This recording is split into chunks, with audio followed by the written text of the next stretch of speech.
welcome back to my channel and welcome to another recipe video. My name is Mariah, I'm your Dairy State vegan, and today we are making Tater Tot Casserole or Tater Tot Hot Dish, whatever you call it. Stay tuned.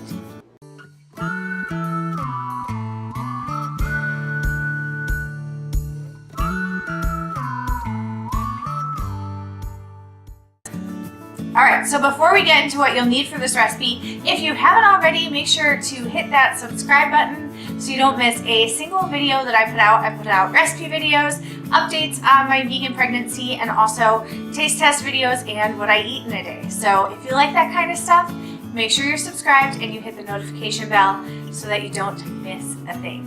Alright, let's get into what you'll need for the recipe and then let's get cooking. Okay, so for this recipe, you're going to need a bag of tater tots. You're going to want the vegan cheese of your choice. I like the So Delicious cheddar shreds, but whatever you like will work. Some mushroom broth, unsweetened almond milk. I've got 2 bags of these Beyond Meat crumbles. You can also use the Gardein. I actually prefer Gardein, but my Whole Foods was out of it, so I'm going with the Beyond crumbles. You're also going to need some flour and either vegan butter or the fat of your choice to make a roux. Salt, pepper, and garlic, and then 1 onion and a package of Baby Bella mushrooms. Now, if you're trying to make this meal on a tight budget, you can absolutely exclude the vegan cheese altogether. And then instead of the Beyond Meat crumbles, you can use lentils in place of that. So this is everything you're gonna need. Make sure to get a pen and paper and we'll get cooking and going through the steps of this meal. It's super fast, super easy, and super delicious. Okay, so let's set our oven preheated to 400 degrees Fahrenheit. And then the first thing we're gonna start working on is the sauce. All right, so I've chopped my onion into about 6 and then cleaned my mushrooms. If you don't know, you should not clean your mushrooms in water. Wipe them with a paper towel or a towel that get waterlogged. And to save myself a whole bunch of prep time, I put them in my food processor and I'm just gonna hit chop and chop these up real quick.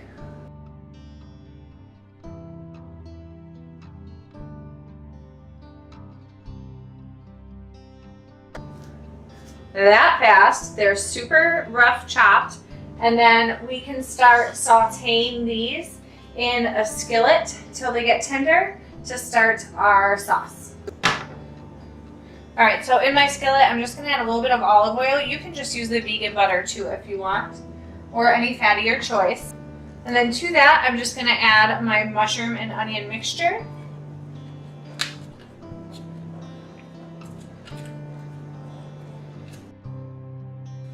And then while they're sauteing down, I'm just going to season with some granulated garlic. All the seasoning in this dish is going to be to taste. But a good starting place would be about a tablespoon of garlic, about a tablespoon of ground black pepper,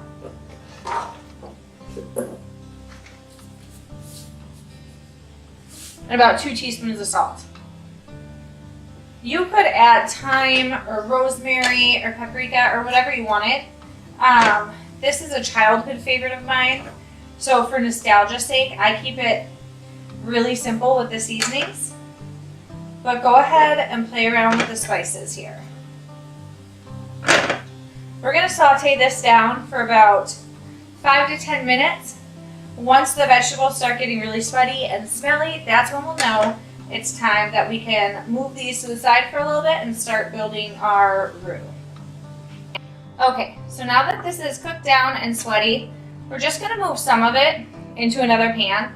I'm just going to put it in the 9x13 that we're going to be making our casserole or hot dish, whatever you call it. Let me know in the comments below, do you call them casseroles or hot dishes?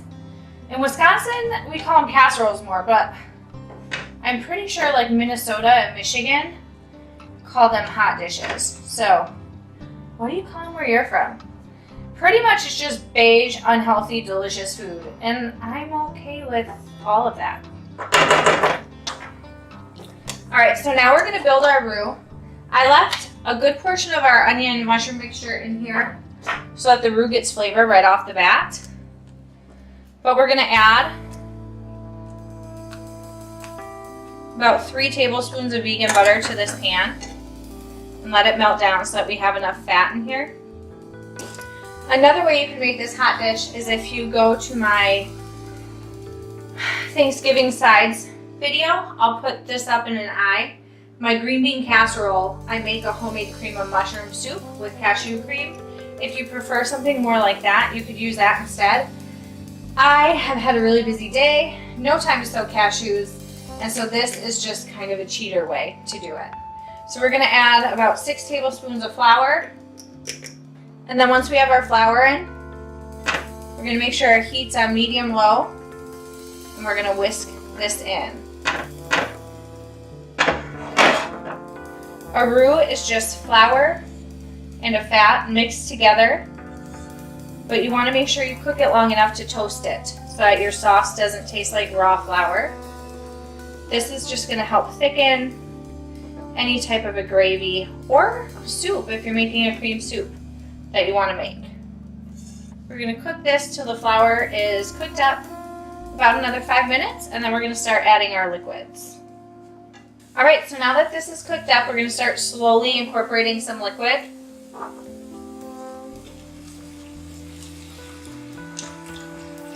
We're going to add about 1 cup of mushroom broth. You can keep the mushroom broth out, by the way, and just use either vegetable broth or just use your unsweetened almond milk. I just wanted to give this a little extra punch of mushroom flavor to make it more like a cream of mushroom type base. But if you're not a big mushroom person, you can even omit the mushrooms altogether and just use extra onions. And see how this is thickening up really quickly? So now we're gonna add our almond milk. And you have to make sure you keep whisking. If you do not whisk, you will end up with lumpy, gross sauce, and nobody likes lumps in their gravies.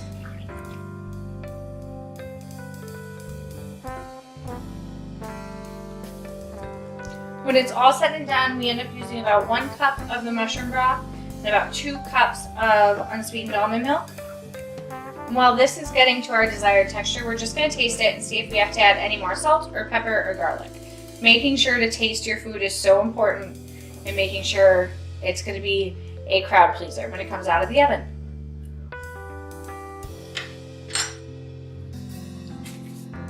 Ooh, the mushroom flavor is so good. But it definitely needs about another 2 teaspoons of salt. And I am a garlic lover, so I'm going to add a bunch more garlic too. Again, this is all preference. It would be delicious with some thyme, some rosemary, paprika. You could spice it up with a little Cajun seasoning, or even just like red pepper flake. So I'm going to keep cooking this till it gets to the consistency I want. And then we're going to start assembling, and everything's almost done. All right, so now it's time to assemble. This is the easy part because we're not using meat. We don't have to brown it. We're going to add our Beyond Meat crumbles, 2 bags, to the pan that already has our onions and mushrooms in there. We're just going to mix this well together. And then we're going to take our gravy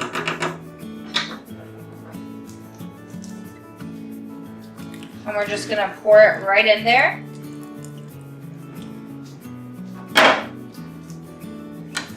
And again, just mix it together. This gravy will thicken even more as it cooks in the oven. And then once you let it cool before cutting into this hot dish, it's going to thicken again. And now the fun part, we're going to top this with our tater tots. If you have kids that like to help you in the kitchen, this is a part they could definitely help you with. I like to lay my tater tots nice and neat. You don't have to, you can just throw these babies on there And make sure you get a single layer over this gravy mixture on the bottom.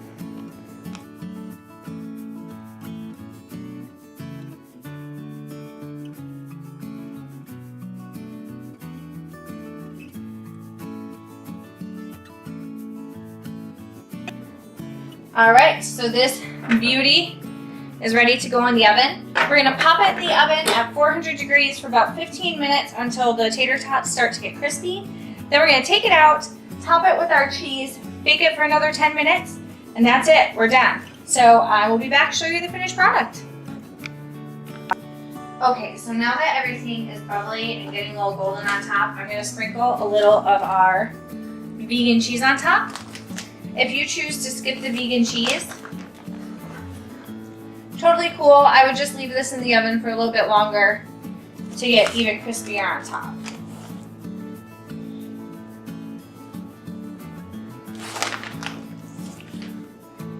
My husband and son are big fans of the So Delicious cheddar shreds.